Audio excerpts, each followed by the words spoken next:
नमस्कार दोस्तों, आपके द रियल स्पिरिचुअलिटी चैनल में आपका हार्दिक स्वागत है। आज हम बात करेंगे श्रील प्रभुपाद जी के बारे में। उनका पूरा नाम है अभय चरण रविंद्र भक्तिवेदांत स्वामी प्रभुपाद, जिनको इस्कॉन मंदिर के संस्थापक के रूप में भी जाना जाता है। तो शुरू करते हैं, लेकिन इससे पहले अगर आप हमारे चैनल पर न्यू हैं तो लाइक, सब्सक्राइब और बेल आइकन को जरूर दबाइए ताकि हमारी नई वीडियोस आपके पास सबसे पहले पहुंचे। अभय चरण रविंद्र भक्तिवेदांत स्वामी प्रभुपाद का जन्म 1 सितंबर 1896 ईस्वी सदी में जन्माष्टमी के दूसरे दिन कलकत्ता के एक बंगाली परिवार में सुवर्ण वैष्णव के यहाँ हुआ था। पिता का नाम गौर मोहन डे था, जो एक कपड़ा व्यापारी थे, और माता का नाम रजनी था, जो एक गृहिणी थी। पिता ने बेटे अभय चरण का पालन पोषण एक कृष्ण भक्त के रूप में किया था। 14 साल की उम्र में ही इनकी माता का देहांत हो गया। 22 साल की उम्र में पिता द्वारा इनका विवाह 11 साल की राधा रानी देवी से करा दिया गया। विवाह के समय इनका फार्मेसी का व्यवसाय था। सन 1922 में इनकी मुलाकात एक प्रसिद्ध दार्शनिक भक्ति सिद्धांत सरस्वती से हुई। इसके 11 वर्ष बाद 1933 में स्वामी जी ने प्रयाग में उनसे विधिवत दीक्षा प्राप्त की। इन्होंने स्वतंत्रता आंदोलन के लिए चलाए जाने वाले असहयोग आंदोलन में भी गांधी जी का साथ दिया। इसके पश्चात वृंदावन धाम जाकर बड़ी ही लगन और श्रद्धा से कृष्ण भक्ति एवं लेखन में संलग्न रही। उन्होंने 59 वर्ष की आयु में संन्यास ले लिया और गुरु आज्ञा पूर्ण करने का प्रयास करने लगे। आज पूरे विश्व के लोग जो हिंदू धर्म के भगवान श्री कृष्ण और श्रीमद् भगवत गीता में जो आस्था है, उसका असली श्रेय स्वामी प्रभुपाद को ही जाता है। इन्होंने ही कृष्ण भक्ति को पूरे विश्व में अनेक भाषाओं में रूपांतरित करके विश्व में फैला दिया। श्री भक्तिवेदांत स्वामी प्रभुपाद का सबसे महत्वपूर्ण योगदान उनकी पुस्तकें हैं। भक्तिवेदांत स्वामी ने 60 से अधिक संस्करणों का अनुवाद किया। साथ ही वैदिक शास्त्र, भगवद गीता, चैतन्य चरितामृत और श्रीमद् भागवतम का अंग्रेजी भाषा में अनुवाद किया।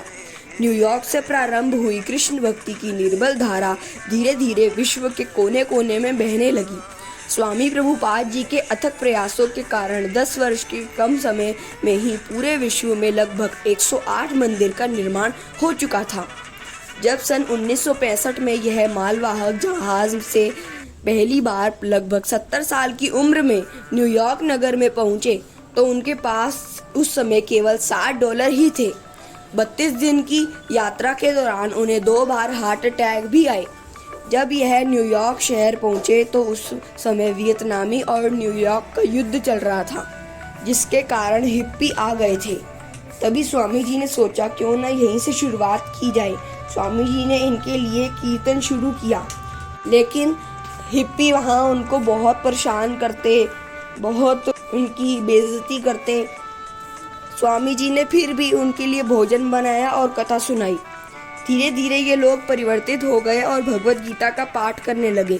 अमेरिकन सरकार भी इनसे खुश हो गई। यहाँ लगभग उनके 10,000 शिष्य बन गए थे, जिनको स्वामी जी ने प्रचार के लिए विश्व के भिन्न स्थानों पर उपदेश एवं ज्ञान देने के लिए ही भेजा। इन्होंने आध्यात्मिकता में ध्यान दिया, न किसी धर्म विशेष को प्रोत्साहित किया। अत्यंत कठिनाई भरे करीब 1 वर्ष के बाद जुलाई 1967 में उन्होंने अंतर्राष्ट्रीय कृष्ण भावनामृत संघ इस्कॉन की स्थापना की। 14 नवंबर 1977 ईस्वी को कृष्ण बलराम मंदिर वृंदावन धाम में अप्रकट होने के पूर्व तक श्रील प्रभुपाद ने अपने कुशल मार्ग निर्देशन के कारण इस्कॉन को विश्व भर में 100 से अधिक मंदिरों के रूप में विद्यालयों, संस्थानों और कृषि समुदायों का बृहद संगठन बना दिया। आज विश्व भर में इस्कॉन के 800 से ज़्यादा केंद्र, मंदिर, गुरुकुल एवं अस्पताल आदि हैं।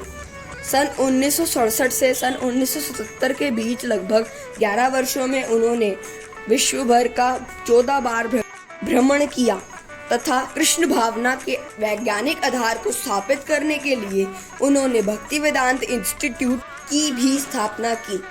यह अपने जीवन काम के मात्र 2 घंटे आराम करके 22 घंटे काम करते थे। 12 साल में इन्होंने विश्व के कई देशों में एक मंदिर से 108 मंदिर बनवा दिए। एवं जगन्नाथ की रथ यात्रा भी विश्व भर में इन्होंने ही शुरू की थी। दोस्तों, श्री भक्तिवेदांत स्वामी प्रभुपाद थे भारत के एक ऐसे स्वामी जिन्होंने विषम परिस्थितियों में भी हार नहीं मानी और लगातार प्रयास करके अपना एक कीर्तिमान कायम किया। श्री प्रभुपाद जी का निधन 14 नवंबर 1977 में प्रसिद्ध धार्मिक नगरी मथुरा के वृंदावन धाम में हुआ। कहा जाता है कि जब यह मृत्युशैया पर लेटे हुए थे तब भी यह गीता ज्ञान के उपदेश को रिकॉर्ड कर रहे थे। एकड़ों प्रॉपर्टीज होने के बावजूद सारा पैसा इन्होंने समाज पर न्यौछावर कर दिया।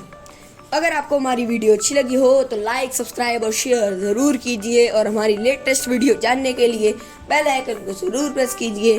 धन्यवाद।